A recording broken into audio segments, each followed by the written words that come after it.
else you wish, Mr. Grant? No, that's all. You may go to bed.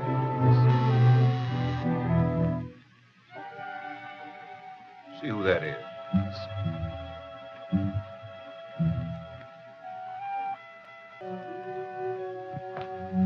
Well, hello, Edith. What's the matter? Something wrong? I found these letters in Dick's safe. Read them.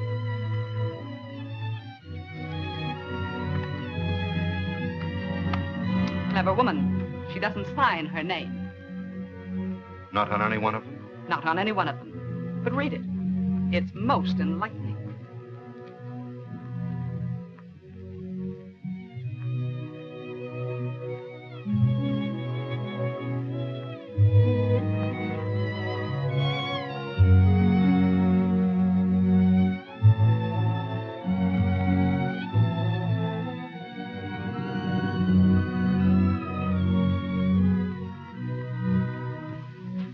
Charming, isn't it?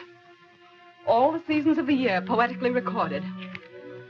Winter, my fire, my house.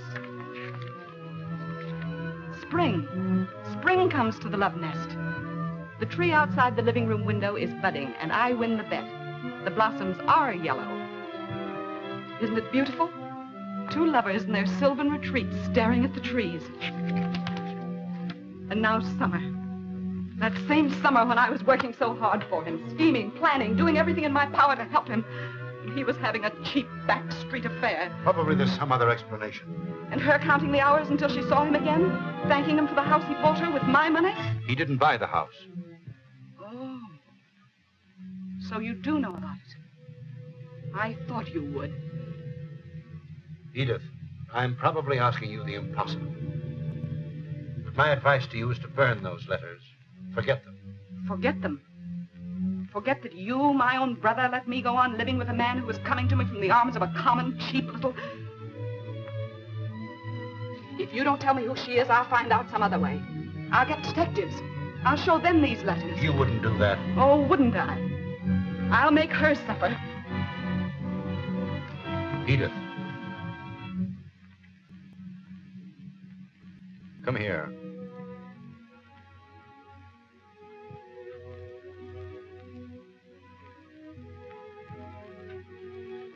Sit down.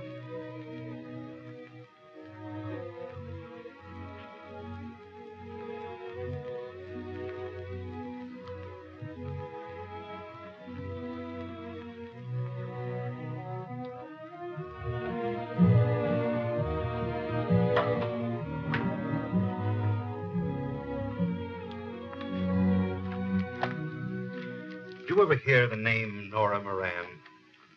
Nora Moran? This may refresh your memory.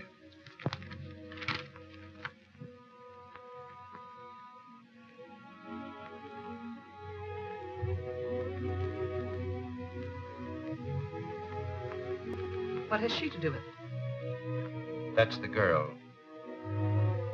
This woman and Dick? I don't believe it. It's true, nevertheless.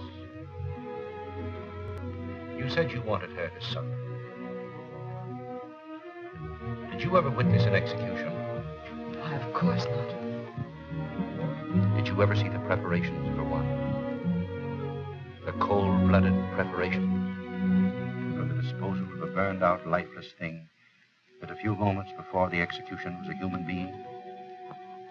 They begin in the afternoon.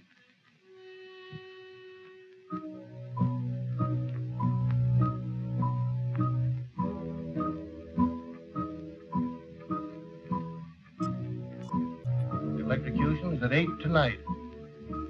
Yes, we'll get it there by 6. She's 5'1". She's 5'1". Okay, 5'1".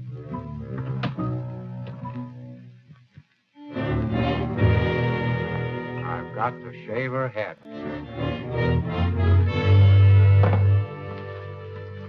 She didn't eat a thing. You wouldn't either. She's only 21. I've got a kid that age. I wonder what she's thinking.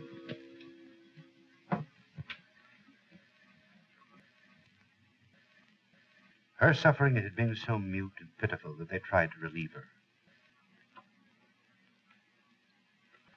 just like quiet. You'll soon be asleep.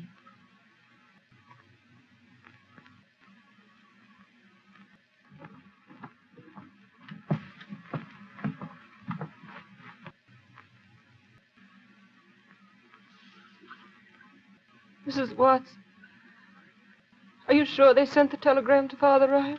Yes. He'll be praying for you.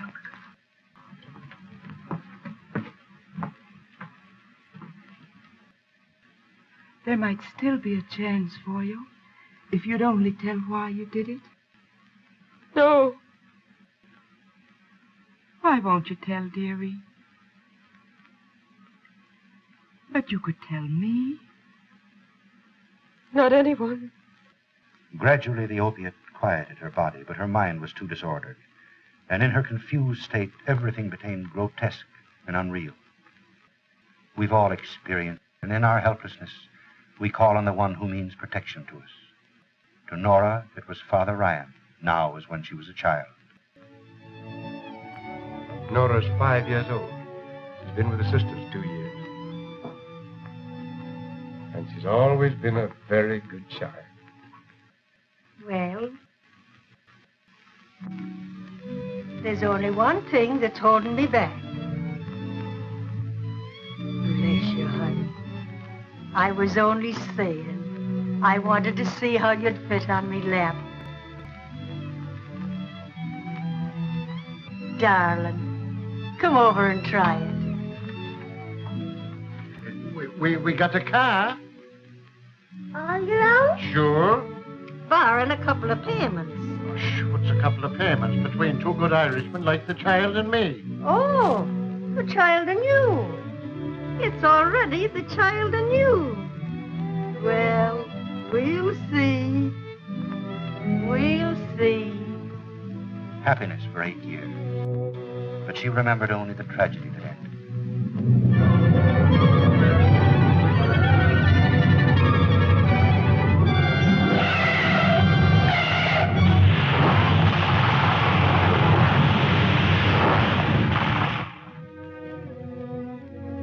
And the car killed him, Father.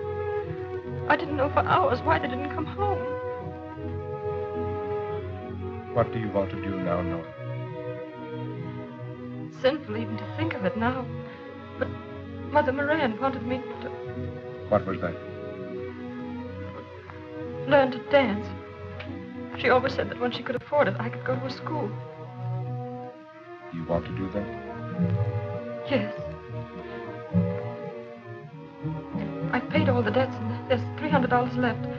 Would it be wrong to use the money for that? No. Not wrong, Nora. It's certainly not the wisest thing. But I want so much to do it. The money would last long enough until I studied, and by that time I could get a job in a cafe, or I might even get a job in a show.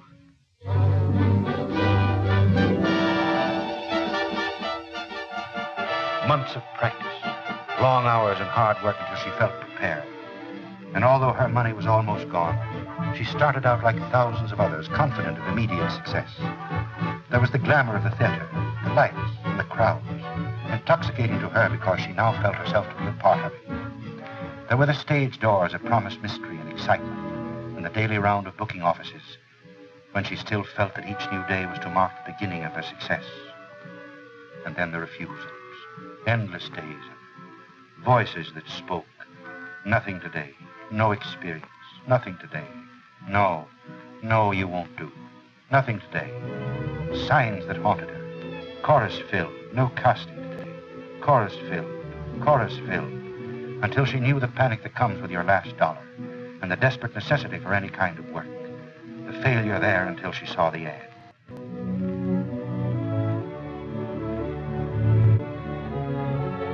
I'm afraid you're too young to work in a circus. Oh, no, I'm not. I'm not too young. I'm old. Oh, please let me have it. Please. All right. Report to Paulino at King Brothers Circus. Thank you. Excitement, a job, the sound of the calliope, tumblers, acrobats, thrills, excitement, rehearsing what she'd say, afraid someone would beat her there, and then his name.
She's just about the same size as your last partner. All right. Okay. You'll do very nicely.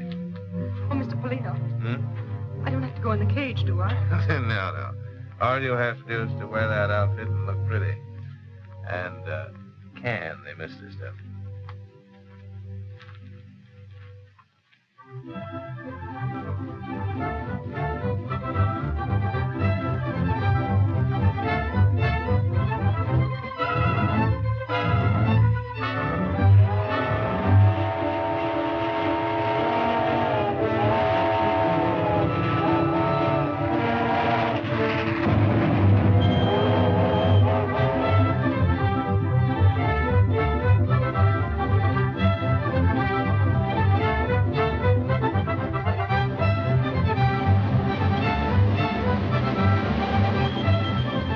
Nora was happy in the excitement of circus life.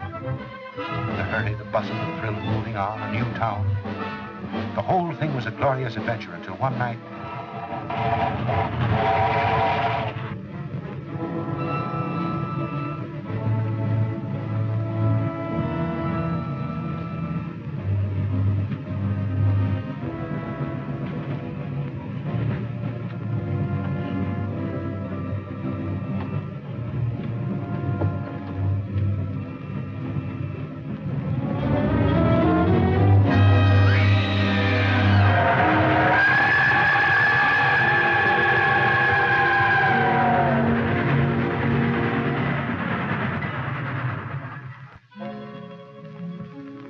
Paulina's brutality and her fear of him were things that she could never forget. When things happen in our lives, we're conscious of them as events. And later, subconsciously, we see our lives as a pattern. And it's easy to recall the events that form that pattern. And so it was with Nora. She was in a cell waiting to die. And yet she was in the circus. She was dreaming, but yet in her subconscious mind, she was reliving the events that formed the pattern of her life.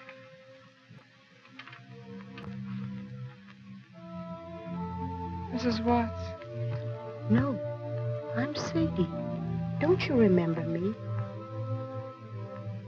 Oh, I don't. Things seem strange. That's because you're dreaming. And so far, you've dreamed things just as they happen. But I thought when you got to me, I would change the dream if you wanted me to. How? By not giving you the money. I don't understand you. Don't you remember? After you've been with the circus for nearly a year, I found you sitting here one night.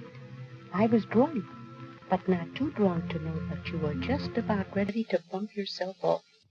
So I gave you $100 to get away from the circus and Paulina. Oh, yes, now I remember. You were the only one who was friendly to me. Well, I'm not so sure it was a good thing. That's what I'm talking about. If I hadn't given you the money, you might not be here now in jail, waiting to be electrocuted. But I'm not in jail. I'm here. I guess I better get drunk. I can't help you. Oh, but you did help me. You gave me money. Where did I go? You went to New York and got a job in a nightclub. Then what did I do? You killed a man. But before that, I was happy. I was happy for the first time in my life. That's where I met him. Give me the money again. I don't care what happens after that. I'll see him again and I'll be happy.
You live in New York? No.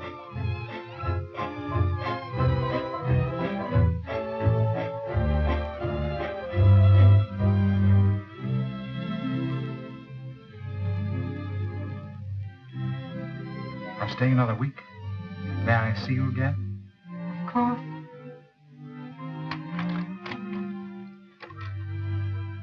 Good night. Good night.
Don't tell me. Hey, Simple down here's made a discovery. She says the week has 7 days and 7 nights. 6 days and 6 nights. 5, 4, 3, 2, 1. The week's gone.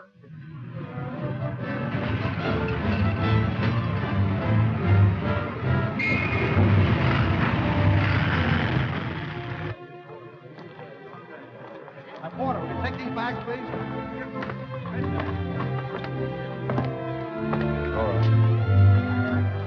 I sent for you. Would you come to me? Anywhere.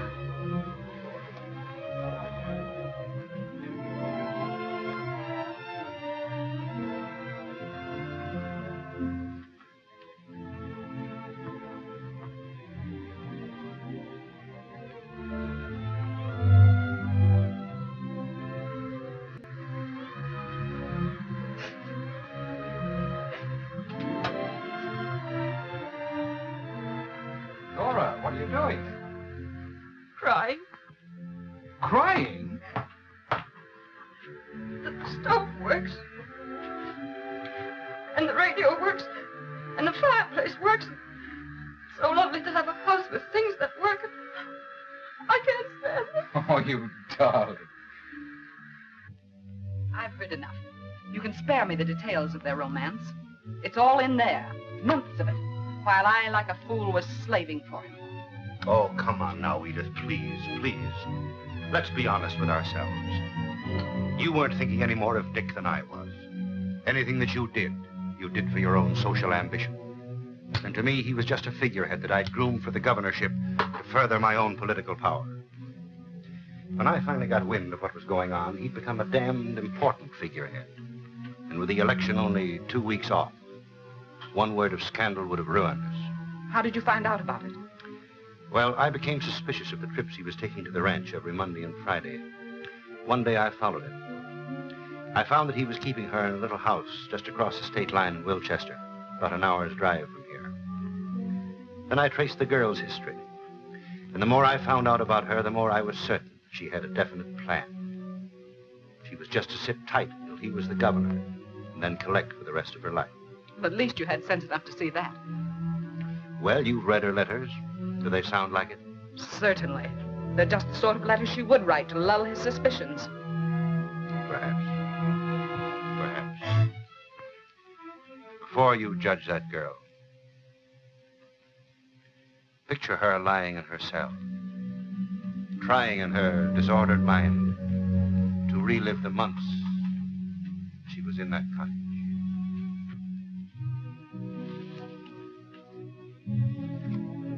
Do you think we could get the president to put 3 Mondays and 4 Fridays in the week?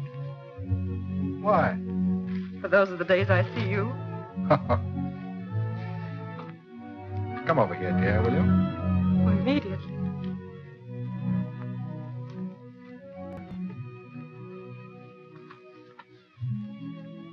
You've been happy here, haven't you, dear? When I was a little girl, we used to say foolish questions deserve foolish answers.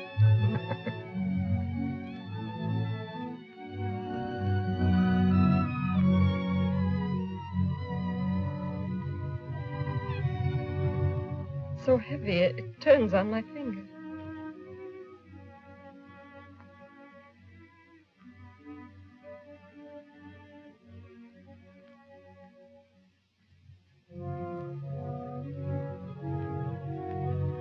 Don't do it.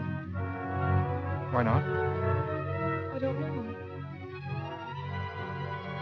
I don't know! Now you've done it. Is that all you take off? Oh, I'm glad. She has such pretty hair.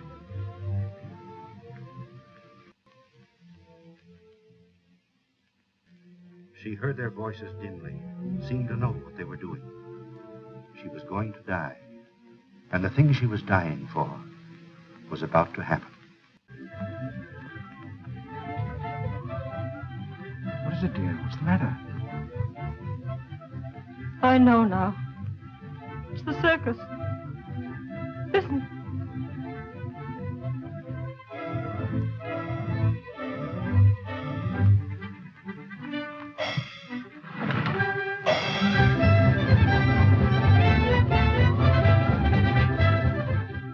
You must leave. You must leave now.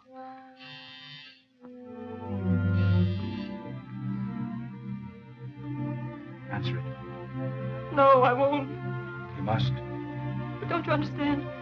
If we don't see him, it won't happen. It's too late now.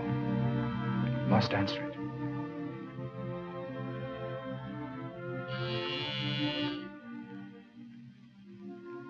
Yes. That's right. I must.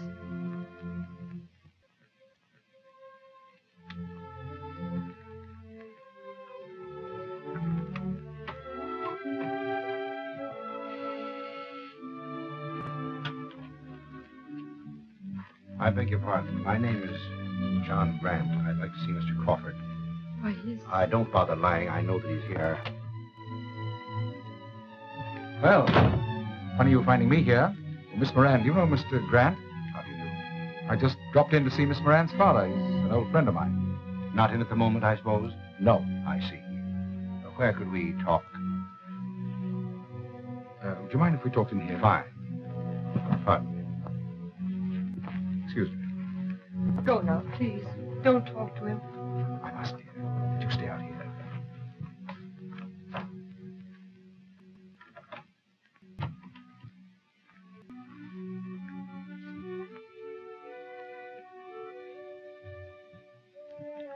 Miss Moran's father's been sending her flowers.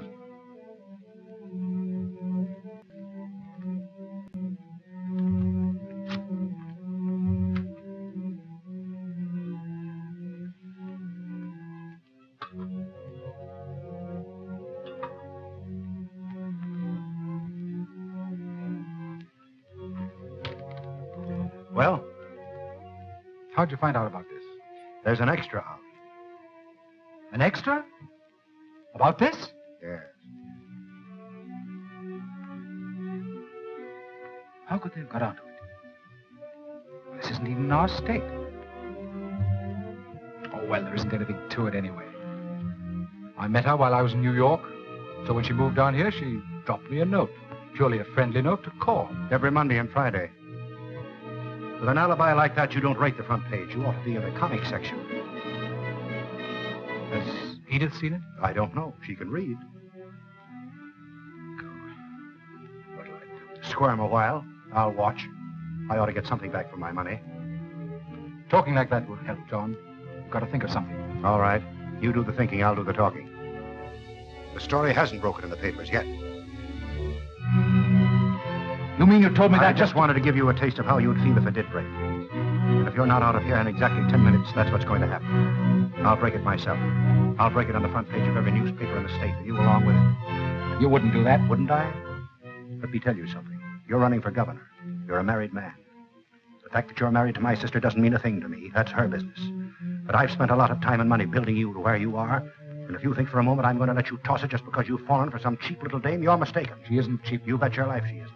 She's going to cost you plenty. What do you mean? Figure it out for yourself. Why do you suppose a girl from a New York nightclub would bury herself in a place like this? How do you know she comes from a nightclub? How did I know that she was in a circus before she was in a nightclub? I've got her number. I know her past history. You're crazy. Am I? Well, I'll tell you just how crazy I am. Either you end this thing right now or you're through. You'll go back to being an office boy. What did you mean about knowing her history? Get her in here and ask her yourself. No, please. No? All right. I'll get her in myself. You talk to me? Come in.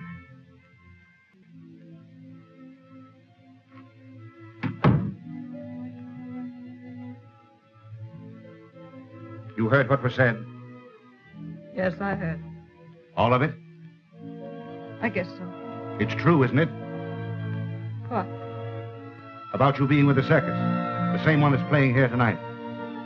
Yes, that's right. What was your name then? Same as it is now. Shouldn't it have been something else? Or have there been so many you didn't bother with that?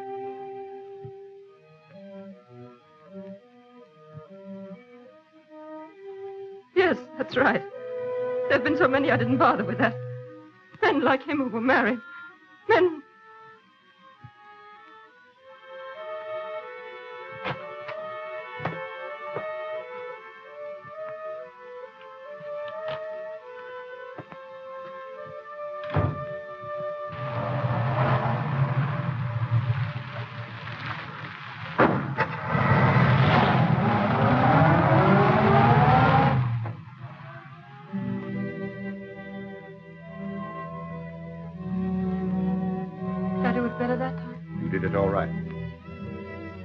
I've dreamed it so much. When it really happened, all I could think of was that he has a wife. That hurt so that I couldn't think of much else. But now it's different. Every time I dream it, I think of different things to say to him that'll hurt him and make him leave. But I can't do it anymore. I just can't. You won't have to. Why? Don't you remember? I don't have to go through that again, do I? It happened. But that was because I didn't leave soon enough. Don't you understand? All I have to do is go now, and it won't happen. Don't you see how easy it is? I'll just leave. I'll go now, and it won't happen. But it did happen. You killed him. Yes, that's right. I killed him. And upon said trial was found guilty of murder in the first degree for said killing, and on the 14th day of May, 1933, was sentenced to be put to death.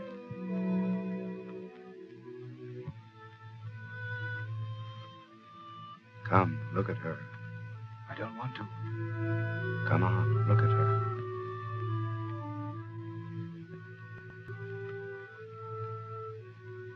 What's the matter with her? She's dead. I don't like the way they've fixed her hair. They shaved part of it off. Why? Why did they do that? So the current would go through her head. It doesn't go through her head? It goes through her head, her arms, and her legs. That's a lie. It goes through her head, her arms, and her legs. If you don't believe it, come to the execution tonight. They're going to kill her again. The warden wasn't pleased with the way she died. I won't have it. They can't do that. But they've done it. Don't you understand? She's dead. I'm not dead. I'm not dead. I'm dreaming. Don't let me go back to sleep again. Please. Help me to wake up. I mustn't go back to sleep. Poor lamb. You were dreaming, weren't you? Yes. Maybe if I walk, I can stay awake. You can't do that. Yes, I can. If you'll help me.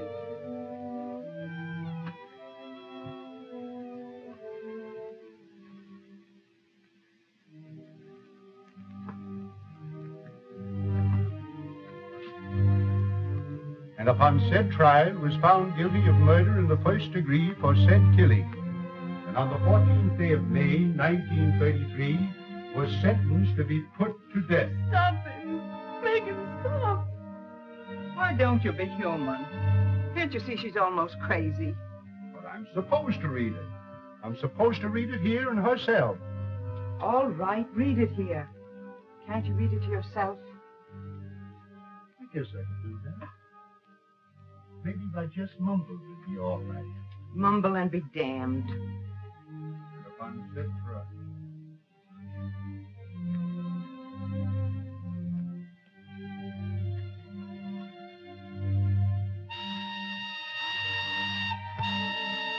What's that?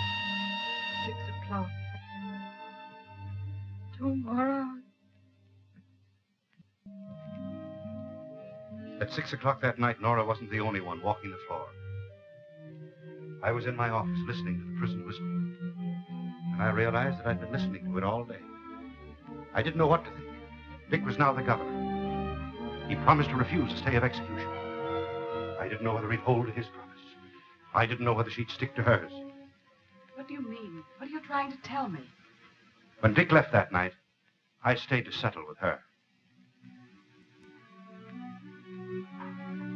Won't you please go now? As soon as we understand each other. I'll give you what you want within reason.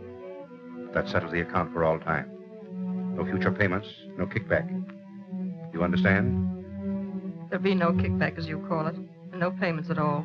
So you can go now. What's your game? I doubt if you'd understand it. Goodbye. Wait a minute. Have you any money? Enough Enough for what? to take me where I'm going. Who rented this place? He did. Is the rent paid? Till next Wednesday. When are you leaving? On the next train. So you might as well take this. It's his. You'd better let me give you some money now. No. But if you change your mind, I'll be at the Carlton Hotel tonight.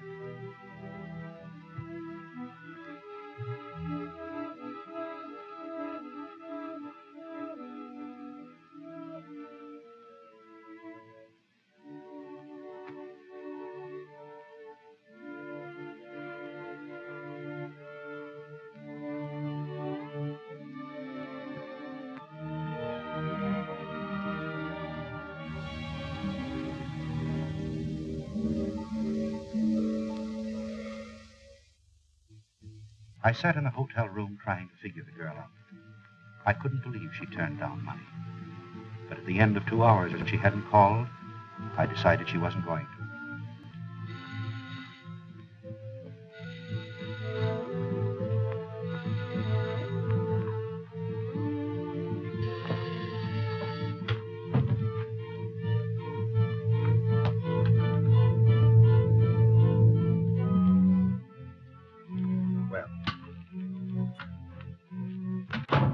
So you changed your mind about the money?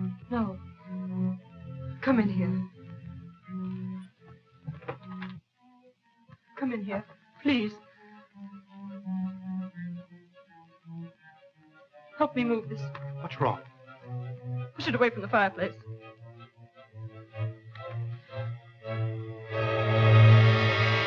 What happened? Who is it? Polino. He was with the circus. He's the man I lived with. Been watching the house all evening. Came in after you left. He'd been outside watching and listening. Said he was going to blackmail Dick. He knew all about us. Wanted me to come back to him and help him get money from Dick. Then you... Yes, I hit him with that whip. I hit him 3 times. 3 times over the head. What'll I do? You'll wait here like all the police. No, don't do that. Why not? We must keep the police out of this. Wait a minute. I happen to be a district attorney. It's my business to prosecute people who commit murder. If this had happened 40 miles from here in my county, it would be my duty to send you to the electric chair. So if it's in your mind to have me help you get away with this, you may as well save your breath. I didn't know you were a district attorney. I thought you'd be willing to help me to keep Dick out of this. Dick? He is out of it. I know, but don't you see, if they arrest me, the whole thing will come out. He rented this house. He's been coming here for months. There are a dozen different things that'll drag him into it. If the newspapers get hold of it, they'll ruin him. They won't care about me, but he's an important man. They'll tear him to pieces. And his wife along with him. Damn it, why didn't you think of this before you committed murder?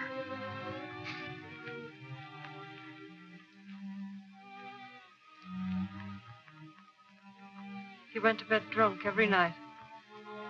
Who? Polino. Well, what about it? We could take him in your car to where the circus train is loading. Then when we got to the darkest part of the street, we could throw him out. Someone with the circus is bound to find him. And they'd find that he'd been murdered. No, they'll just think he's drunk. They found him like that before. What about the wound in his head? When we've thrown him out, I'll put a rock under his head. They'll think he hit it when he fell. They'll think that's what killed him. Nothing doing. Oh, don't! Wait, please. Don't you realize what you're doing? You're destroying everything that has taken you years to build up. And it isn't necessary. All I'm trying to do is get Polino away from this house. Suppose I helped you. Then you got caught after I left. You mean, would I tell that you'd help me? I wouldn't do a thing like that.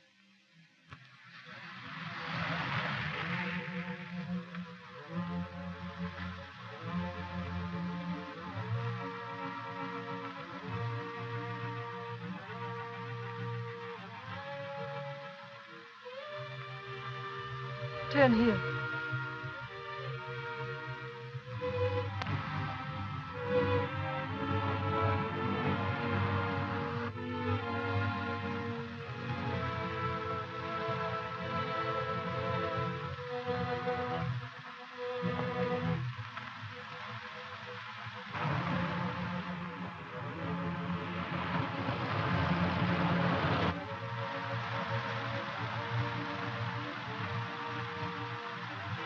Slow up now.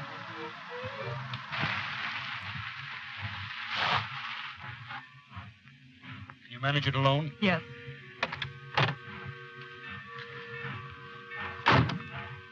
Let me out around the corner. We'll never get away with this. Yes, we will. There's no one inside.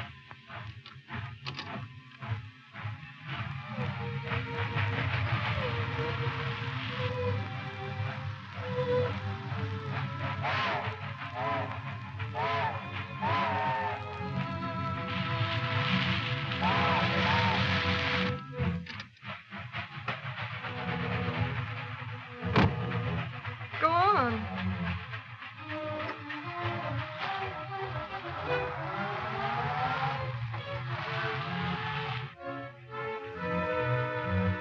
You can imagine my feelings as I drove away and left her. All I could think of was getting out of that town. So I checked out of the hotel and drove home.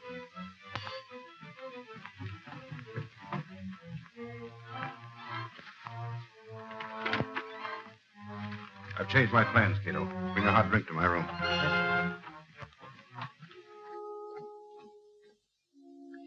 I went through hell that night. One minute I knew that she was sincere. The next minute, I was certain that I'd walked into the cleverest little trap imagined. No matter how I figured, the answer was the same.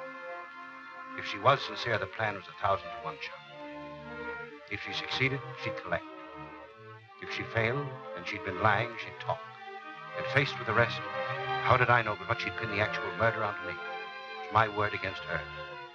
And the very integrity expected of me as a public official would have thrown the balance against me if it were known that I was mixed up. I figured the consequences of what I'd done from every possible angle, except the one that actually happened.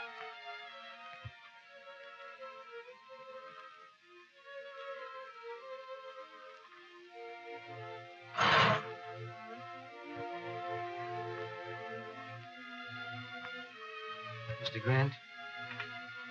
Hmm. I'm sorry to disturb you, sir, but headquarters on phone. They say it's very urgent. All right, Cato.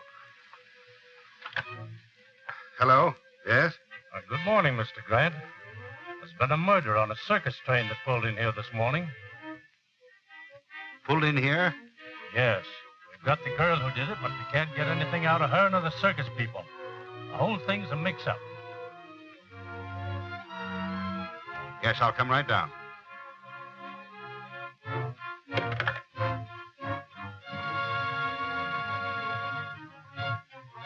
If you people are trying to shield this girl, you're going to regret it. Was this man dead when you found him in the street? Was he? Don't ask me. He was drunk. If I was drunk, how is it you don't know? Well, I was thinking of something else. It's quite apparent that you were both drunk. Did you put him to bed on the train? Did you? Did you? What do you mean, did I? What was you doing all the time? Well, Go on. I'm waiting. She's the one. Yes, so I gathered. Did you see your husband and his friend bring Polino on the train? I did not. I've seen him drunk so many times I wouldn't have noticed it. Did any of you see him? Did they? Don't ask me. I was thinking of something else. That's enough. We'll get the girl.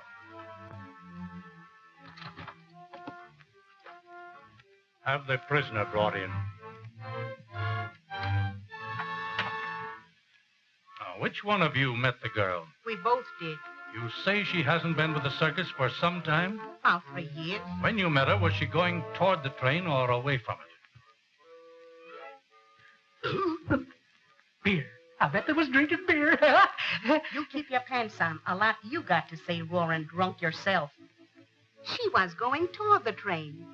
Why, if it isn't little Nora, says I when I saw her. I saw her first. She bumped into her. Staggered, more likely. You shut up. Now, listen.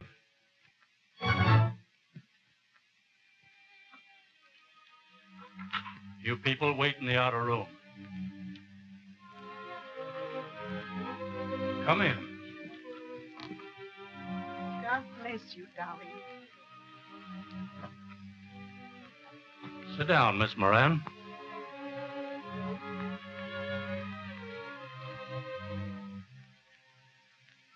You admit killing Paulino? Yes. How did you kill him? I told you I hit him over the head with a whip. What did you do with the whip? I threw it away. Where? From the train. Why did you kill him? That's my business. But it also happens to be the state's business. I've told you I killed him. Isn't that enough? This thing has been going on all morning. Suppose you let me talk with her alone. This is the district attorney. It's my duty to tell you that until you get a lawyer, you don't have to answer any questions you don't want to answer. You can ask me questions, but I won't tell him any more than I told you.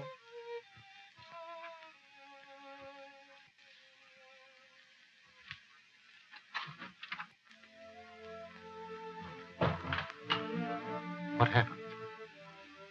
I ran into those women. Keep your voice down. Were you close to the body when you ran into them? No. put a rock under his head, and then I went back for my bag. While I was around the corner, I heard old Jake and Miller coming along. They stumbled over him. They were so drunk they didn't know he was dead. I watched them drag him onto the train. Well, why in the name of heaven did you get on the same train? Couldn't help it. While I was watching them drag Polino away, those women bumped into me. It scared me so when they recognized me, I went to pieces. I don't remember much until I came to and the train was moving. How did they pin it onto you? Police did that. Circus people tried so hard to hush up my past with Polino, I guess they overdid it. They all think I killed him on the train during the night. And of all places in the world, the train had to pull in here. Do you realize that I've got to prosecute you? Well, what difference does that make? Somebody else might trace it to the house in Wilchester. You'll know how to keep Dick out of it. You mean you're going through with this? I killed Polino. I did it to save Dick. And you helped me to keep him out of it. Well, why should I turn now and undo everything we've done? It would ruin Dick. It would ruin you. And it wouldn't help me. I'm still guilty of murder. All right. You're guilty of murder, and I'm the prosecuting attorney. That's the way it stands. That's the way we're going to go through with it. And let me tell you something else. If you're doing this in the hope that Dick Crawford, as governor, will grant you a pardon, you may as well forget it. Because that man would sacrifice anything or anyone to satisfy his ambition.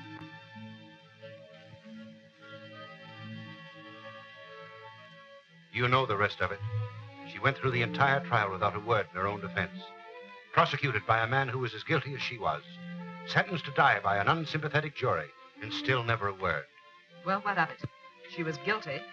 Well, I certainly don't condone what you did, but it wouldn't have done her any good to drag you into it. Wouldn't have done her any good. Why, any lawyer who knew the whole story could have built up such a case for that girl that Dick would have been run out of the state.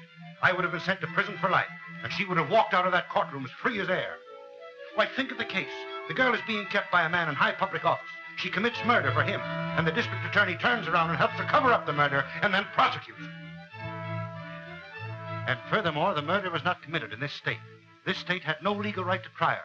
I had no legal right to prosecute. What difference does it make which state tried her? She committed murder. And as for her saying nothing in the courtroom, it's perfectly obvious she did that, expecting Dick to get her off. But the one thing in his favor is that he didn't let it influence him when he was faced with his duty.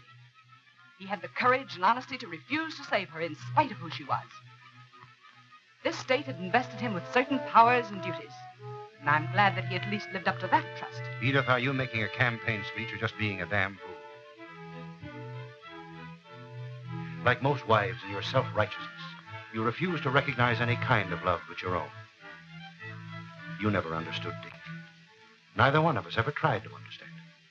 He was just something that we kicked about between us to satisfy our own purposes and ambitions. We never considered whether he might want what we offered him. We simply forced him into it. You always made him feel that he was the weaker. You made him look up and be dependent upon you. Nora worshipped him. In her eyes, he was a great man. She never questioned him. She never asked for anything that he didn't offer. And through her love, he attained, or I think he attained something that you or I will never experience. Edith, I want to read you a letter. It's from Dick. Sit down.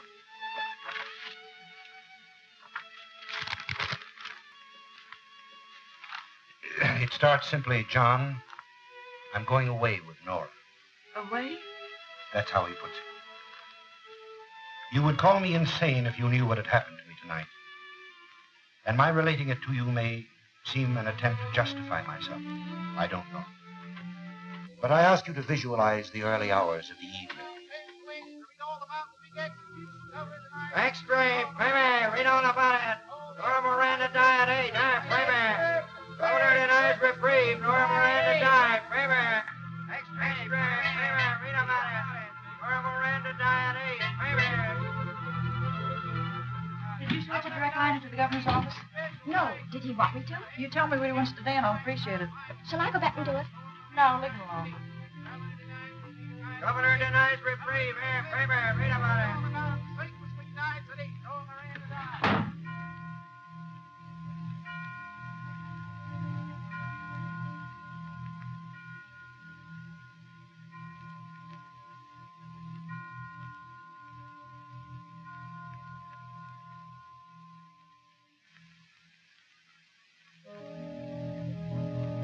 I tried to shut out the thought of Nora, her faith in me, the happiness we had known.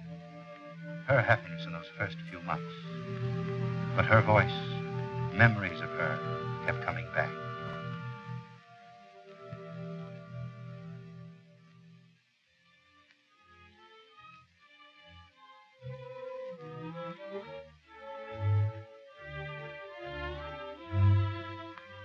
Do you live in New York? I'm staying another week. May I see you again? Of course. If I sent for you, would you come to me? Anywhere.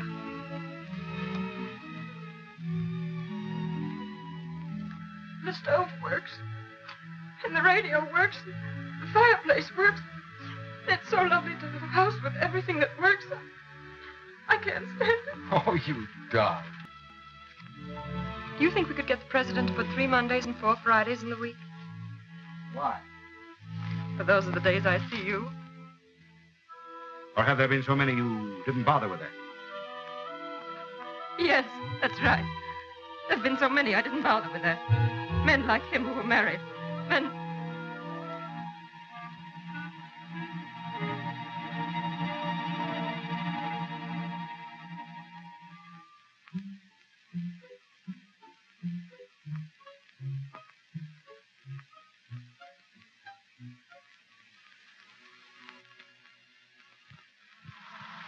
When I left, my actions were those of a stupid schoolboy. Driving away, I began to realize it. How could I pass judgment on Nora? I was a married man, offering her nothing but the questionable security of a house and part of my time. And I knew that no matter how many men there had been in her life, there was only one now. I went back.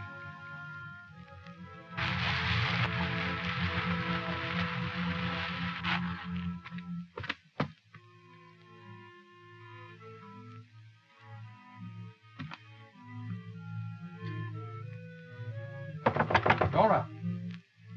Nora!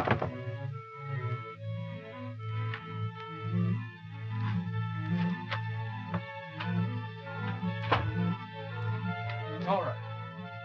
Hi, Governor. Forget something? I knew we were going to meet someday, but I didn't think it was going to be so soon. Don't listen to him. Don't talk to him. Go away, please. Hey, how much is she worth to you?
He's dead.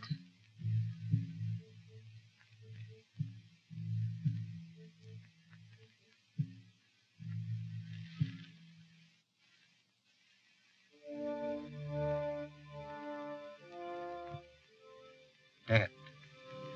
A murderer. The thought of exposure terrified me. I imagined things.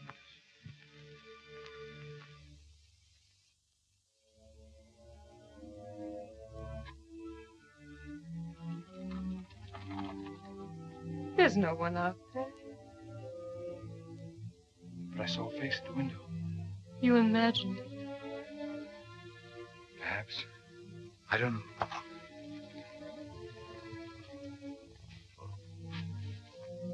Oh, my God, Nora. But it wasn't your fault. You did it in self-defense, dear. If you hadn't done it, he would have killed you. But I'm the only one who knows that. And when they find out about us, they won't believe anything I have to say. There's no way out. Oh, but there is a way, if you'll only go. Leave you to face this? I wouldn't have to face it. I have a plan. If you'll only leave and trust me. Can't you understand why I'm asking you to do this? Don't you realize that it isn't killing him that will ruin you? It's me. The months we've spent here. They'll take those months from us and spread them across the front page of every newspaper. They'll make them ugly and cheap instead of what they were. I'm not asking you to be cowardly. I'm asking you to let me keep the only happiness I've ever known. You'll go, won't you? No. Yes. No. I don't ask you to believe what happened next. I simply say it happened. Don't do that. Nora.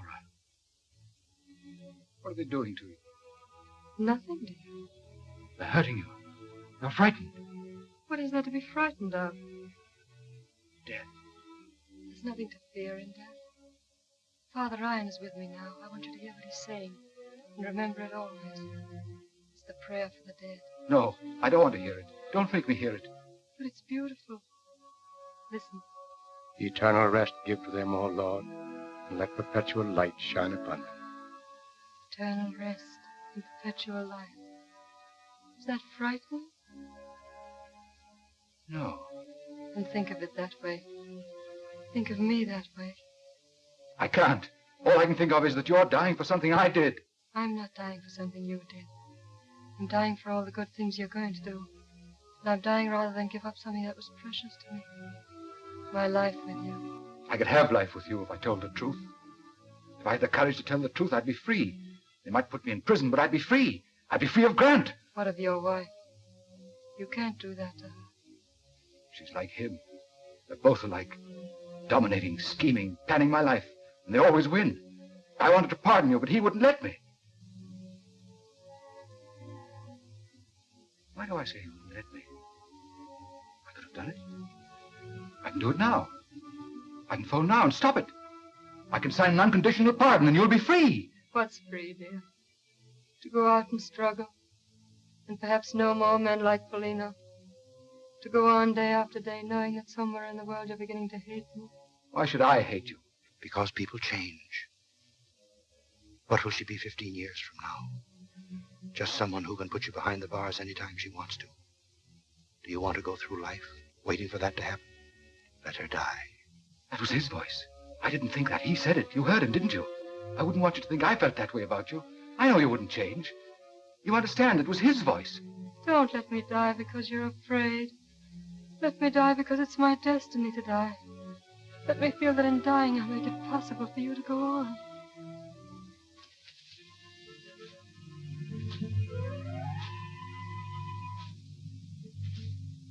You said there was no one there.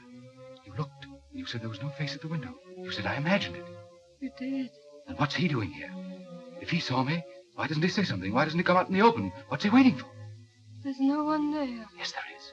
And I know what he wants. He's waiting. He's waiting until I let you die, and then I'll have to kill him to keep him from telling. That'll be 3 murders. The first wasn't murder. You did it in self-defense. If I let them kill you, it'll be murder, and then I'll have to kill him. That'll be 3. The first wasn't murder. And the second one hasn't happened. The first wasn't murder, and I can stop the second. I'll stop it now. I'll stop it now. Stop it. Stop the execution. I'm the governor, and I say stop the execution. I did it, you hear? I killed him, and you can't execute her.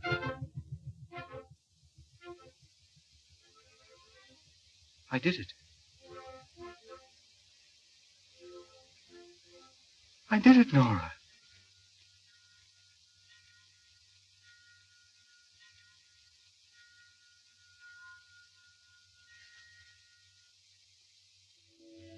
At first, I couldn't understand her going so quickly.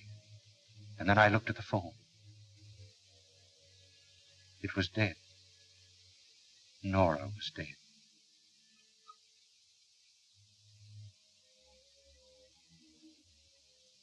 Did she know that I had tried? I think so, because her voice came to me, quiet, reassuring. There's nothing to fear in death. Listen. Eternal rest give to them, O Lord, and let perpetual light shine upon them. Eternal rest and perpetual life. Is that frightening?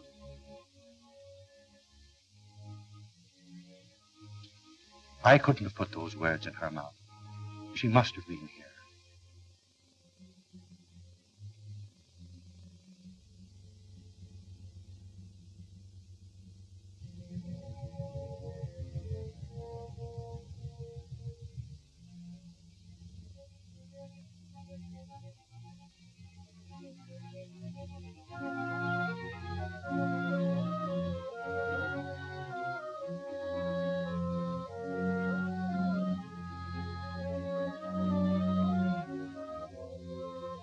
I know she was here. So while I can still hear her saying, eternal rest give to them, O Lord, and let perpetual light shine upon them.